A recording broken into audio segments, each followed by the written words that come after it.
आम्ही मॅप्रोतून निघालेलो आहे आणि आम्ही आता चाललेलो आहे 160 किलोमीटर गोंदवलेकर महाराजांच्या मठामध्ये. आणि ते इथून मॅप्रोच्या इथून 2 तासावर आहे आणि 100 किलोमीटर. आणि आता आम्ही हायवे घेतलेला आहे, सातारा बँगलोर हायवे. खूप छान रस्ता आहे, एकदम मस्त जातोय. तर आम्ही आता गोंदवलेकर महाराजांच्या आश्रमामध्ये चाललोय, मठामध्ये.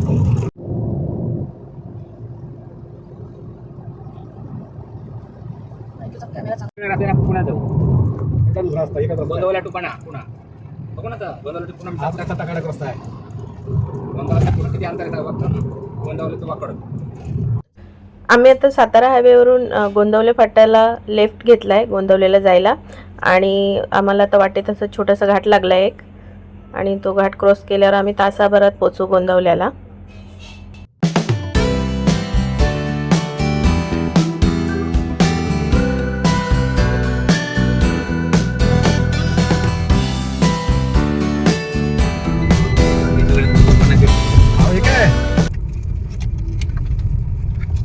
इतका वेळ नाही, जास्त वेळ लागतो तिथं. आता इतका वेळ मंदिरात इथे पण पार्किंग आहे ना. हा, पार्किंग ते ठेवलेले आहेत छोटे गेट छोटे. नंबर 2.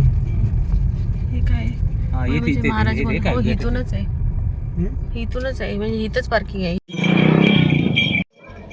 आम्ही आता मंदिराजवळ पोहोचलोय. हा मंदिराचा गेट नंबर 2 आहे आणि पार्किंगचा गेट 5च्या साईडला गेला. तर आमची गाडी लावायसाठी माझे मिस्टर पाठीमागे गेलेत.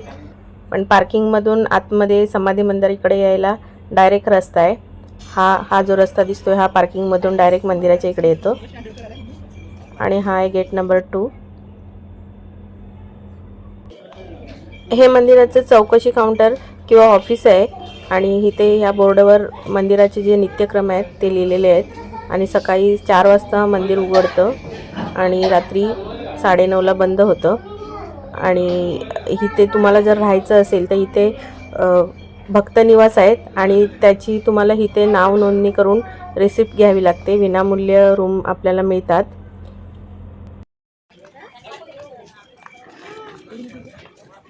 इकडे आहे इथे चप्पल स्टँडमध्ये चप्पल ठेवतो आम्ही.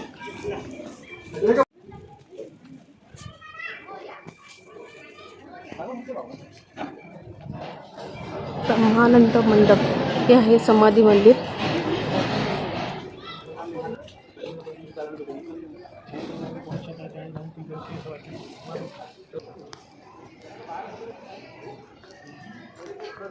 हे आहे मेन समाधी मंदिर. ही समाधी मंदिराची मागची बाजू आहे, पण दर्शनासाठी आतमध्ये जाण्यासाठी इथूनच रांग लावावी लागते. मागच्या साईडूनच आतमध्ये सोडतात. आम्ही आता मंदिराच्या समोरच्या बाजूला चाललोय आणि मंदिराच्या समोरच्या बाजूलाच अगदी लागूनच गेट नंबर 1 आहे. इथून पण एंट्री करता येते.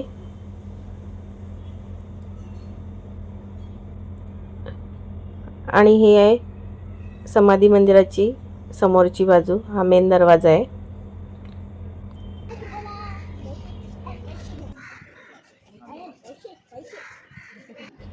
आम्ही आता दर्शन करण्यासाठी समाधी मंदिराच्या मागच्या बाजूस आलेलो आहे आणि इथून दर्शनाकरता लाईन लागते. आणि हा मंदिराचा कळस आहे. आता आम्ही आतमध्ये जातो दर्शन घ्यायला. आता आमचं दर्शन झालेलं आहे आणि मंदिराच्या समोरच अगदी महाराजांच्या घोड्याचं स्मारक आहे, ते पाहायला आम्ही आलेलो आहे. हा आहे महाराजांचा घोडा आणि हे त्याचं स्मारक आहे.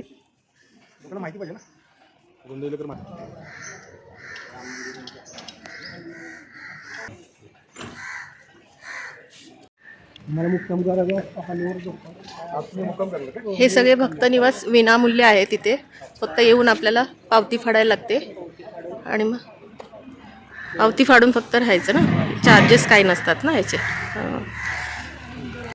गोंदवलेकर महाराज जे होते त्यांचा जन्म 1845 मध्ये ह्याच गोंदवले गावात झाला होता. आणि वयाच्या 12व्या वर्षी त्यांनी घर सोडलं होतं अध्यात्माच्या शोधामध्ये. आणि संपूर्ण भारत फिरल्यानंतर किंवा शोधल्यानंतर शेवटी त्यांना श्री तुकाराम चैतन्य हे गुरु सापडले आणि त्या गुरूंनाच तुकामाई असेही म्हणतात. आणि त्यांच्या त्या गुरु श्री तुकामाईंनी श्री महाराजांना रामनवमीच्या एका शुभ दिवशी त्यांच्या मस्तकावर हात ठेवून त्यांना रामनामाची दीक्षा दिली. आणि नंतर श्री महाराज त्यांच्या वयाच्या अवघ्या 16व्या वर्षी संत श्री ब्रह्मचैतन्य झाले. आणि हे आहे महाराजांच्या 2 नंबर पत्नीचं समाधी मंदिर. हे आहे मंदिराच्या आवारात असलेलं शिदाघर आणि ह्या शिदाघरात आपण कोणत्याही प्रकारचं धान्य दान करू शकतो आणि ते धान्य भाविकांच्या अन्नदानासाठी वापरलं जातं.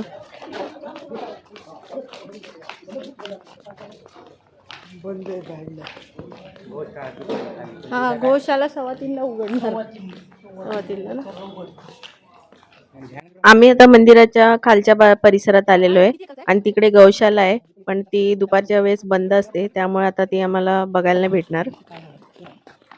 हे समोर अन्नछत्र आहे, इथं रोज दोन्ही टायमाला अन्नदान केलं जातं.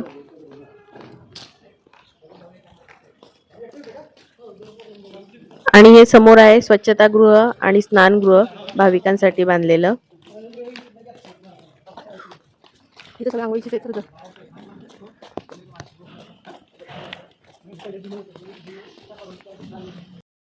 आणि हे आहे मंदिराचं खूप मोठं असं स्वयंपाकघर. भाविकांना जे पण 2 वेळेस अन्नदान केलं जातं ते इथंच बनवण्यात येतं. आणि ही मंदिराची विहीर आहे आणि ह्या विहिरीच्या पाण्यातूनच पूर्ण मंदिराला पाणी पुरवठा केला जातो, या पूर्ण परिसराला. आणि ही खूप जुनी विहीर आहे.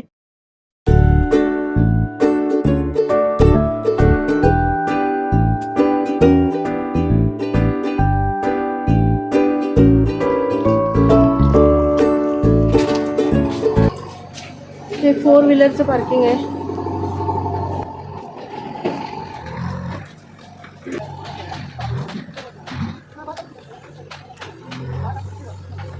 ही आहे पार्किंगच्या समोरची जागा आणि तिथे सुद्धा भक्ती निवास बांधण्याचं बांधकाम चालू आहे, त्यामुळं अजून भाविकांची राहण्याची सोय होईल. आणि ह्या पार्किंग मधूनच डायरेक्ट समाधी मंदिराकडे जायला रस्ता आहे. महाराजांचं समाधी मंदिर आणि मंदिराचा परिसर पाहून झाल्यावर आम्ही आता निघालेलो आहे मंदिरापासूनच 10 मिनिटावर असलेलं महाराजांचं प्रकट स्थान बघायला. आणि तिथेच थोरले श्रीराम मंदिर आणि धाकटे श्रीराम मंदिर अशी 2 मंदिरं पण आहेत, ती पण आम्ही आता पाहायला निघालेलो आहे. हे आहे महाराजांचं प्रकट स्थान आणि ते आहे एक मारुतींचं हनुमानाचं मंदिर.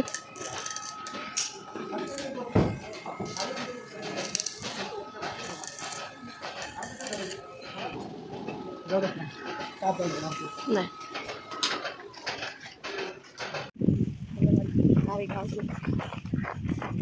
हे आमचा बंगला. आणि ह्या गोंदवल्यातली घरं आणि मंदिरं ही सगळी जुन्या काळातले जे राजवाडे होते, ज्या माड्या होत्या त्या टाइप मध्ये आहेत. तुम्ही पाहू शकताय.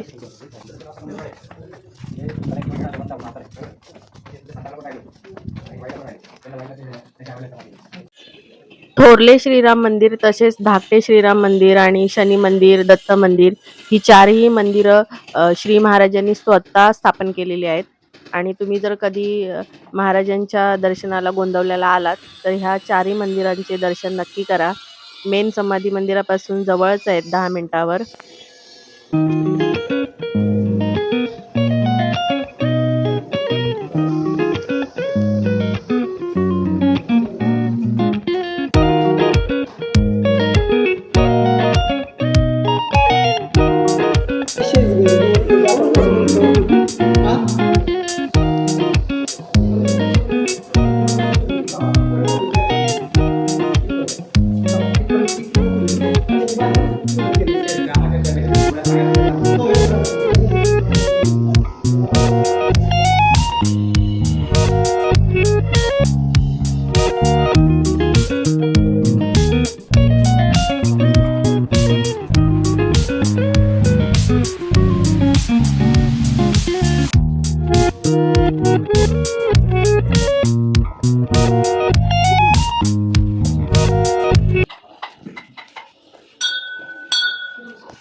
हे गोंदवल्याचं गाव आहे सगळं. खंडोबा मंदिर शनी मंदिर गाडी जाते इकडे गाडी नाही जात दिलेलं आहे. आता आम्ही या छोट्याशा रस्त्याने चाललेलो आहे धाकटे राम मंदिर पाहायला आणि तिथेच बाजूला शनी मंदिर आणि दत्त मंदिर सुद्धा आहे. त्या मंदिरांचे आम्ही दर्शन करणार आहोत आता. महाराजांनी डिसेंबर 1913 मध्ये अखेरचा श्वास घेतला आणि त्यांचा नश्वर देह सोडला. परंतु बाकी सर्व संतांप्रमाणेच ते एक महान संत म्हणून ओळखले जातात.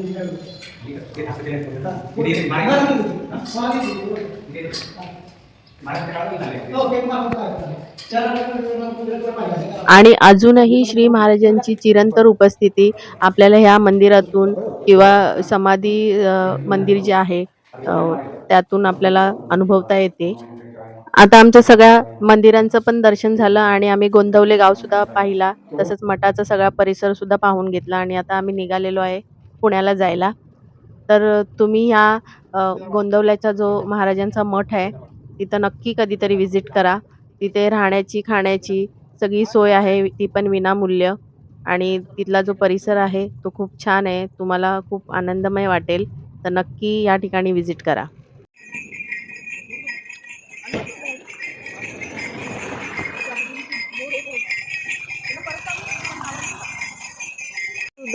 लागतंय ऊन भारी लागतंय. नाही खूप मस्त वाटते, एकदम थंडी वाटते, एकदम असं वाटतं हिमालयामध्ये आलो मी. किती थंड वातावरण आहे, सगळं कडक उन्हाचं वातावरण.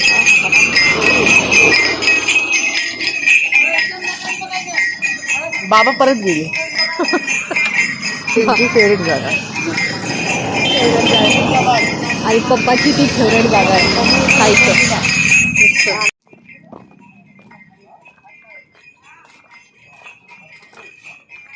हा कसा आहे गुळ? हा कुठला आहे?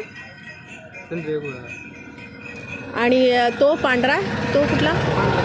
हा आम्ही आता इथे दहिवडी रोडला ही गुळाची फॅक्टरी आहे आणि तिथे ऑर्गॅनिक गुळ मिळतो केमिकल विरहित आणि तो गुळ घेण्यासाठी आम्ही इथं थांबलेलो आहे. आणि आता इथे ऊन खूप असल्यामुळे आम्ही जरा आता थंड पेय वगैरे पण पिऊन घेतो. तर तुम्हाला माझा हा व्हिडिओ कसा वाटला हे मला कमेंट करून नक्की सांगा आणि माझे असेच पुढचे व्हिडिओ पाहण्यासाठी माझ्या चॅनलला सबस्क्राईब करा आणि माझा पुढचा व्हिडिओ पाहायला विसरू नका. धन्यवाद मंडळी.